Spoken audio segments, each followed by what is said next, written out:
Hey, beautiful people, welcome or welcome back to Well with Mika, where we talk real wellness for your real life. I'm Mika, your cultural wellness ally, and today we're breaking down how to eat during the holidays. Listen, the holidays, they're not really the problem.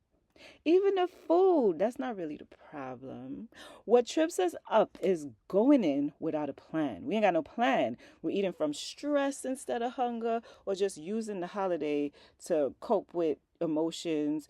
Or we have that YOLO mindset where you go in and you just like, hey, we doing this, right? And you don't check in with yourself first. So today I want to give you some realistic, gentle, sound strategies so you can really enjoy everything you love without sabotaging all the progress you've made or what you plan on working on for the coming months or a year or spiraling into guilt. We don't want that. Okay? Now, number one, I want you to be honest about your baseline. Before you go blaming holiday food, take a moment and be honest. Have you been eating a pretty balanced diet over the last few months? Or has your routine been a little off for a while? Because YOLO only works when you're YOLOing from a strong foundation. Okay, you can't be going in there like, hey, it's the holiday, let's do what it do, when you know you've been doing what it do for the last 6 months. Okay, we're not doing that. Okay, I don't want you coming in this from a place of burnout or emotional eating. Awareness is power, so I want you to be fully aware of your starting point. Then, the most important rule, well, I have a few most important rules, but this is one of them, okay? Veggies first, all right? Strategy one, and I really do live by this mostly. I'm not perfect, but I try to eat like this mostly, which is eat your veggies first, then your protein, then your carbs. It's not just a trendy idea, it's really science based because the science, studies out of Cornell show that when you eat fiber rich foods first, it can reduce your blood sugar spikes by 30 to 40%. And with holiday meals happening back to back sometimes, keeping your blood sugar stable is really important. That's a game changer. Stable blood sugar means you have fewer cravings, you're more full, no itis, less sleepiness, better portion control, less overeating at dessert, and you have more steady energy. So when you're plating your holiday meal, just put the plants first. Put your greens down first. Then you add in your proteins, your turkey, your fish, your tofu, whatever floats your boat. Then save the mac and cheese, the stuffing, and the rolls. Put that last, okay? Eat that last. You still will enjoy the foods you love, but your body's gonna stay on your side, all right? Now, if you show up starving, your hunger hormones are already in overdrive. So don't step into the building hungry. You don't want that because overeating is going to become almost automatic. So maybe have a small snack before you leave home, a salad, some fruit, some tea, maybe some nuts and seeds, something with protein. It doesn't ruin your appetite, it'll actually stabilize it. And then here's a bonus tip. Bring a dish, an appetizer, something that you love and aligns with your goals. Maybe it's a salad, roasted veggies, a tray of fresh greens. That way, no matter if your family running on CP time, no matter what's served or how late the dinner runs, you know you have something that's good for you, nourishing to eat. All right? Now let's talk about good old alcohol. Alcohol doesn't just add calories, it's going to increase your hunger, lower your inhibitions, which is a pro or a con depending on who you are, spikes your blood sugar, and makes late night overeating more likely, right? So if you are going to drink, I want you to add ice to it.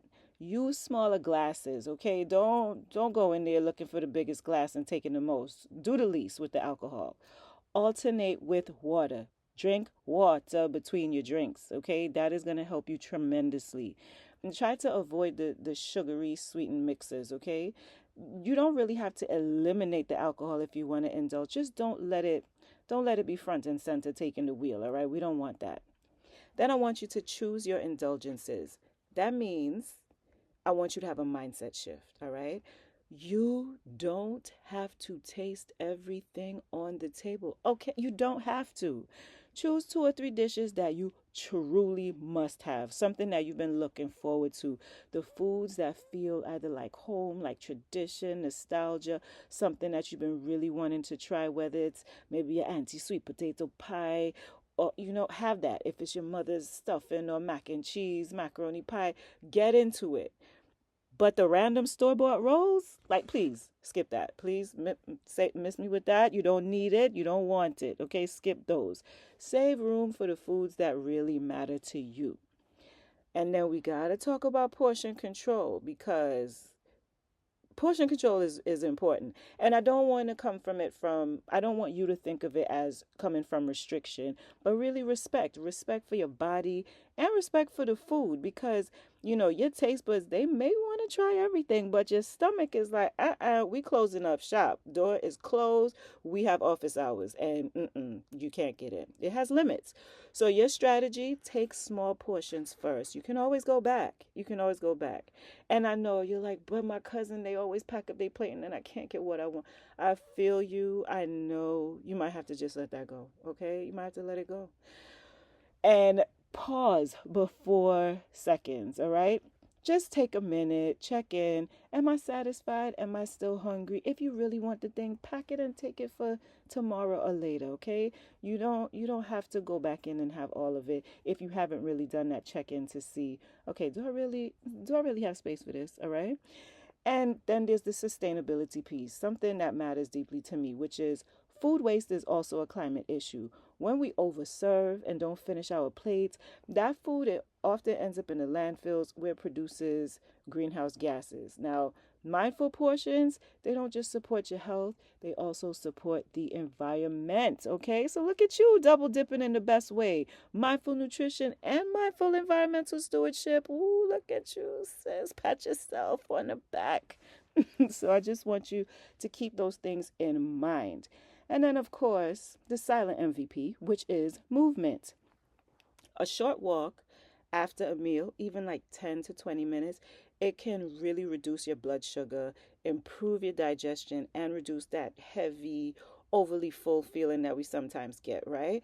And if walking isn't realistic, let's say you can't get your family members out to take a walk, there's no, lights outside to look at, nothing's going on in your area, have like a little dance off, maybe do some line dancing, play a game that's a little bit more physical, or just stay standing and socializing a little bit longer. Just move, okay? No gym clothes required, just a little bit of movement, all right? Now I want you to release the guilt.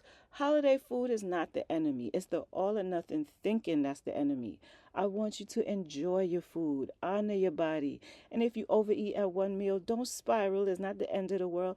Just return to your normal routine at the next meal. One meal or even a few, that ain't gonna undo your whole lifestyle or your whole healthy eating definition, okay? One meal or a few is not going to ruin it, so don't spiral.